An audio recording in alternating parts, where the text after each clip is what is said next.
জানিয়ে দেব সর্বশেষ আপডেট বাংলা সংবাদের শুরুতেই শিরোনাম। হাসিনাকে মার্কিন যুক্তরাষ্ট্রের আলটিমেটাম ৮ মে এর মধ্যে সাংবিধানিকভাবে পদত্যাগের নির্দেশ।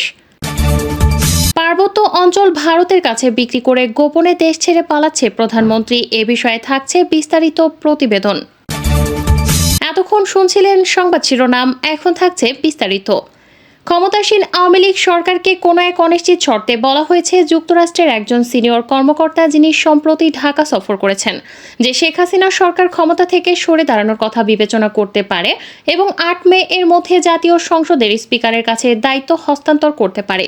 সাধারণভাবে আওয়ামী লীগ এবং বিশেষ করে শেখ হাসিনার ক্ষমতা ত্যাগ করার জন্য মার্কিন চাপকে অনায়াসে মেনে নেবে, বিশেষ করে এমন সময়ে যখন দুর্নীতির গুরুতর অভিযোগ ছাড়াও ব্যাপক ক্ষমতা বিরোধিতা রয়েছে। বর্তমান সরকারের বিরুদ্ধে মানবতার লঙ্ঘন, অপশাসন অন্যান্য বিষয়ের মধ্যে নাম প্রকাশ না করার শর্তে কঠোরভাবে কথা বলতে গিয়ে সূত্র জানায় যে ৮ মে পররাষ্ট্রমন্ত্রী হাসান মাহমুদের সাথে বৈঠকের সময় American deputy assistant secretary Afrin Akter এই বার্তাটি ঊর্ধ্বতন বাংলাদেশি কর্মকর্তাদের কাছে পৌঁছে দেন। বাংলাদেশে অবাধ, সুষ্ঠু, অংশগ্রহণমূলক নির্বাচনের জটিল ইস্যু উপস্থাপনের পাশাপাশি আফরিন আক্তার রোহিঙ্গা শরণার্থীদের বিষয় এবং দুটি গুরুত্বপূর্ণ আমেরিকার থিঙ্ক ট্যাস্কের সদস্যদের সমন্বয়ে একটি দ্বিদলীয় আমেরিকান প্রতিনিধি দলের সাম্প্রতিক সফর নিয়েও আলোচনা করেছেন, যিনি পরে সাংবাদিকদের কাছে এটি নিশ্চিত করেছেন। আফরিন আক্তার ও হাসান মাহমুদ এর মধ্যে বৈঠকে বাংলাদেশের পররাষ্ট্র মন্ত্রণালয়ের মহাপরিচালক মাসুদ আলম উপস্থিত ছিলেন।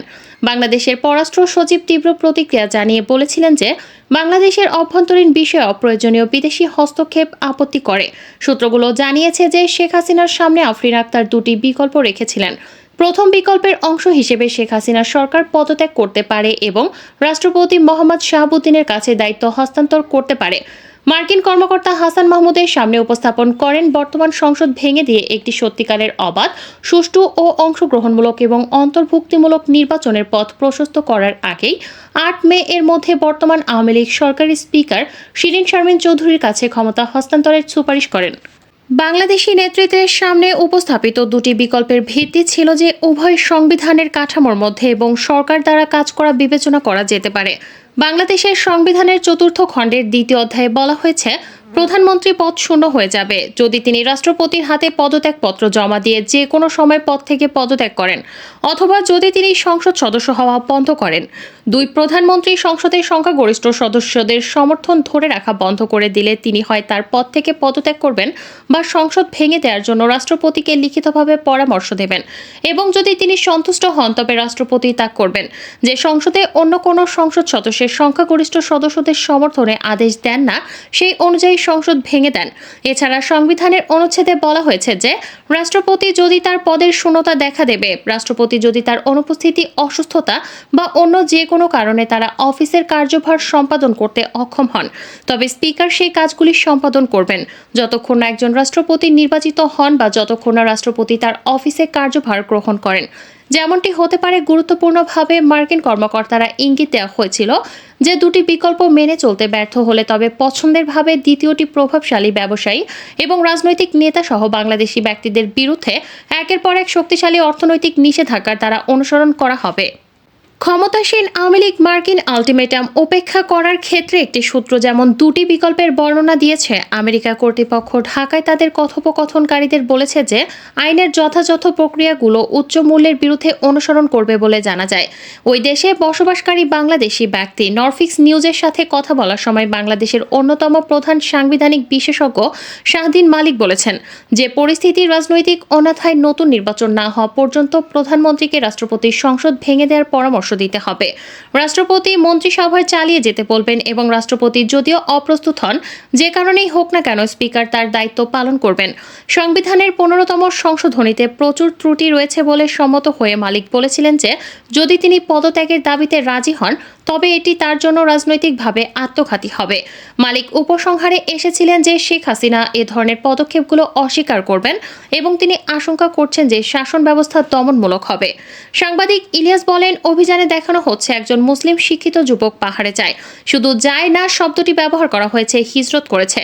আটককৃত কেউ না বলেও আইন শৃঙ্খলা বাহিনী হিজরত শব্দটি আবিষ্কার করেছে। চট্টগ্রাম সেনাবাহিনীর ঊর্ধ্বতন এক গোয়েন্দা কর্মকর্তার নাম প্রকাশ না করার শর্তে জানিয়েছেন, মূলত জামাতুল আনসার বলে বাস্তবে কোনো সংগঠনের অস্তিত্ব নেই। এছাড়া পাহাড় থেকে অভিযান চালিয়ে র্যাব কাউকে আটক করেনি। দাড়ি টুপি যাদের দেখানো হয়েছে তারা অনেক আগে থেকে র্যাবের হাতে গ্রেফতার ছিল। কুকিচিন ন্যাশনাল আর্মি বা KNAF এর সাথে প্রশিক্ষণের দাবি করা হয়, সেটাও সাজানো নাটক। ক্রসফায়ারের ভয় দেখিয়ে তাদেরকে এসব করতে বাধ্য করে।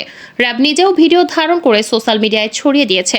সাংবাদিক ইলিয়াস আরও বলেন, র্যাব পুলিশের হঠাৎ ক্যাপাবিলিটি বেড়ে যাওয়ার মূল কারণ হলো পার্বত্য চট্টগ্রাম থেকে সব সেনা সদস্যকে সরিয়ে আনতে চায় সরকার। যে কারণেই সেনাবাহিনী পরিবর্তনে র্যাবকে বিশাল দক্ষ বাহিনী হিসেবে দেখানোর নাটক মঞ্চস্থ করা হচ্ছে। জানিয়ে পার্বত্য চট্টগ্রামের সেনাবাহিনীর মধ্যে তীব্র অসন্তোষ দেখা দিয়েছে, কারণ পাহাড়ের সেনাবাহিনীর সংখ্যা যতই কমানো হচ্ছে ততই ভয়ঙ্কর হয়ে উঠেছে যে SS সহ অন্যান্য সন্ত্রাসী বাহিনীগুলো। ফলশ্রুতিতে একের পর এক অতর্কিত হামলায় সেনা সদস্য শহীদ হচ্ছে। প্রশ্ন হলো, কেন, কার সাথে শেখ হাসিনা সব সেনা প্রত্যাহারের চক্রান্ত করছে? বিদেশ ভয় কাটছে না সরকারের। দ্বাদশ জাতীয় সংসদ নির্বাচন শেষ করে সরকার পরিচালনা করছে আওয়ামী লীগ। টানা চতুর্থ মেয়াদের এ সরকারের 4 মাস হয়ে গেছে, কিন্তু দেশি বিদেশি নানা শঙ্কা দূর হয়নি সরকারের। সম্প্রতি দলটির শীর্ষস্থানীয় নেতাদের বক্তব্যে বিষয়টি বারবার আসছে।